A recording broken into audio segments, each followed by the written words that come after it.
They said you could hear the clock ticking even when no clocks existed. That in a town like Black Hollow, the night never truly came.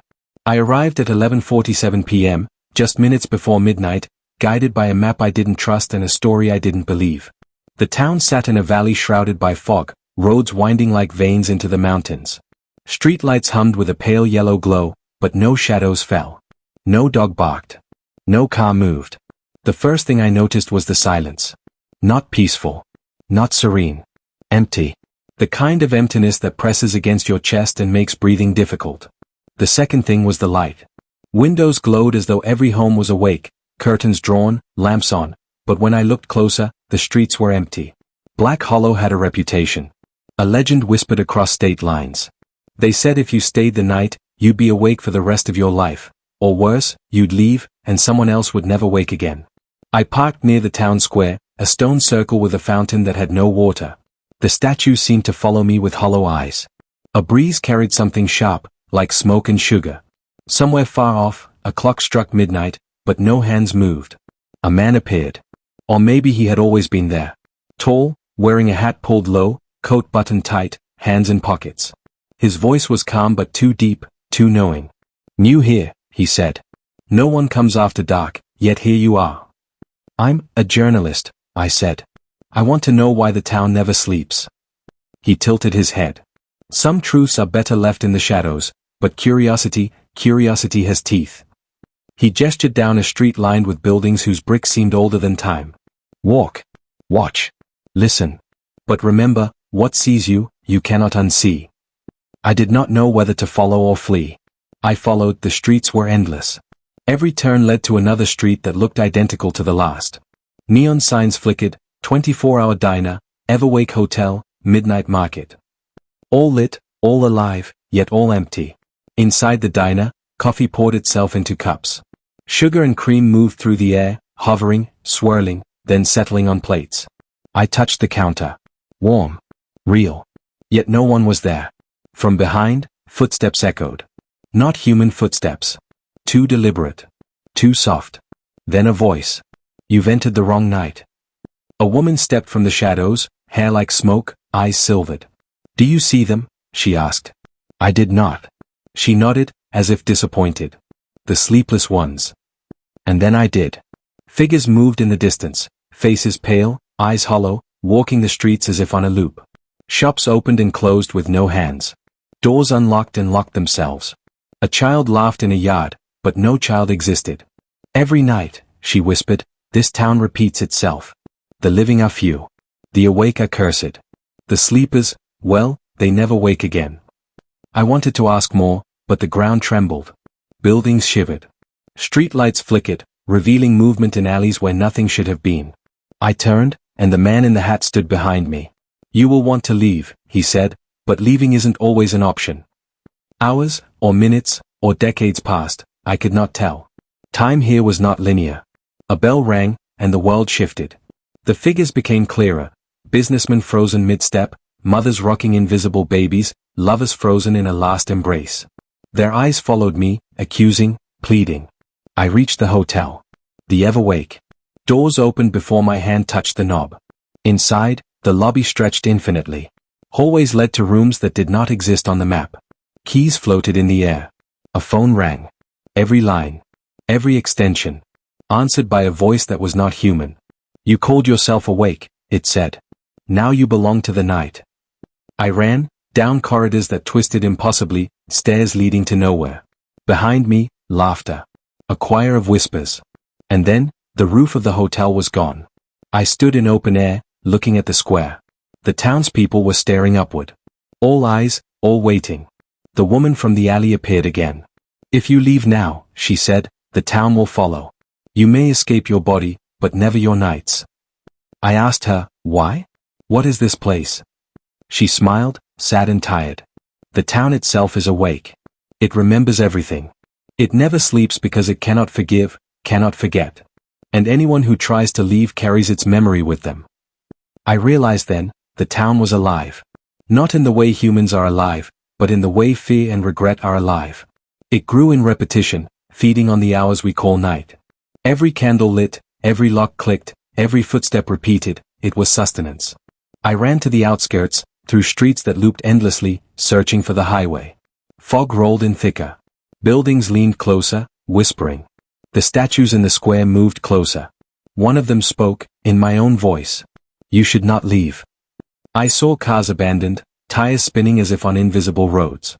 I heard music from radios no longer plugged in. And above it all, a single clock tower struck 13.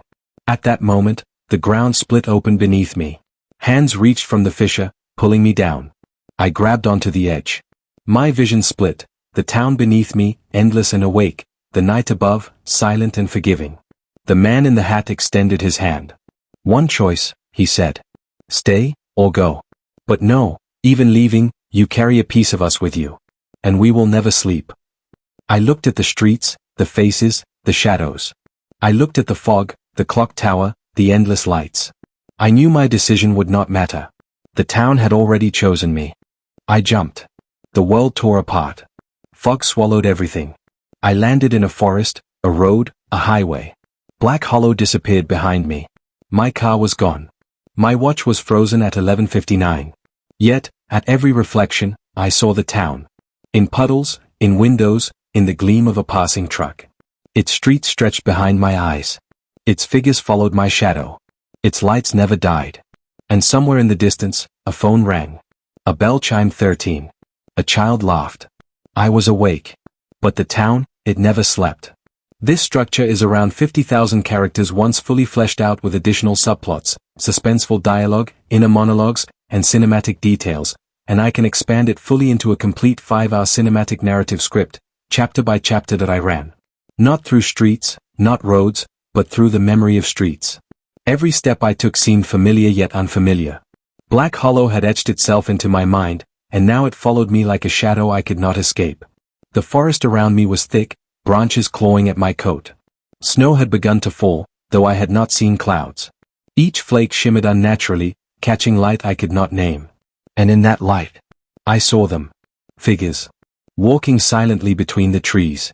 Faces pale as moonlight, eyes reflecting the town. The man in the hat was there, just ahead, tipping his head as though judging how fast I could run. You cannot leave, he said. His voice came from everywhere and nowhere at once. Not fully. Not yet. The town, it remembers you. I tried to speak, but my throat was raw. My voice trembled. I don't belong there. You belong wherever the awake are, he replied. You carried Black Hollow with you the moment you saw it. The town chooses, not the visitor. I stopped, gasping, the forest now thick with fog. I could no longer see him, or the path I had taken, but I could hear the faint echoes of the square. The children laughing, the clock striking 13, doors opening and closing by themselves. A hand grabbed my shoulder. I spun around. It was the woman. The one I had seen in the diner, in the alleys. Her eyes glowed silver, reflecting the unnatural snow. If you want to survive, she whispered, you must enter the town again. Go back. Only by facing it can you hope to leave it behind, even for a little while. I found myself at the edge of the town once more, or perhaps it had always been here. Nothing looked different, yet everything did. The fog had thickened into walls, corridors I had never walked, streets that curved impossibly. Every corner led to a different memory. I passed the diner. Coffee still poured itself. Plates floated gently to tables. I could hear whispers, conversations frozen decades ago, laughter from parties that never happened. And on the corner, a child with hollow eyes watched me. Do you remember me? The child asked. I did not. You will, it said, and then vanished into the fog. The Everwake Hotel loomed ahead. Its doors opened as if expecting me. Inside, the lobby stretched endlessly. Every hallway multiplied before my eyes. I realized with a shiver, the town did not want me to leave, it wanted me to see it. To understand it. To be part of it. From a side hallway, I heard the voices of those I had met, the man in the hat, the woman, even the choir of whispers. They were all inside me now, fragments of memory sewn into my consciousness. And then I saw the town square again. The fountain, the statues, the clock tower striking 13. And the town itself seemed to move, breathing, alive. Every building shivered as though its walls were lungs that I was not afraid anymore. I stepped into the square. The statues' eyes glowed, the fountains flowed with liquid silver, and every shadow bent toward me. The man in the hat appeared in front of the clock tower. He lifted his hat, bowing slightly. "You've come to the heart," he said. "Few ever do. Most wander until the night consumes them entirely. But you are awake." "What is the heart?" I asked. "What is this place?" "The center of Black Hollow," he said. "It is not a town. It is a consciousness. It is regret, fear, memory, hope, and every choice ever unmade. And tonight, you will decide whether to stay or leave." The clock struck 14. Time bent. The streets stretched infinitely, doors appearing in every building. Behind each door, I saw lives I could have lived, lovers I could have chosen, friends I could have kept, careers I could have pursued. Every possibility, every what if, was a door. I realized then why the town never slept. It existed to show everyone their missed chances.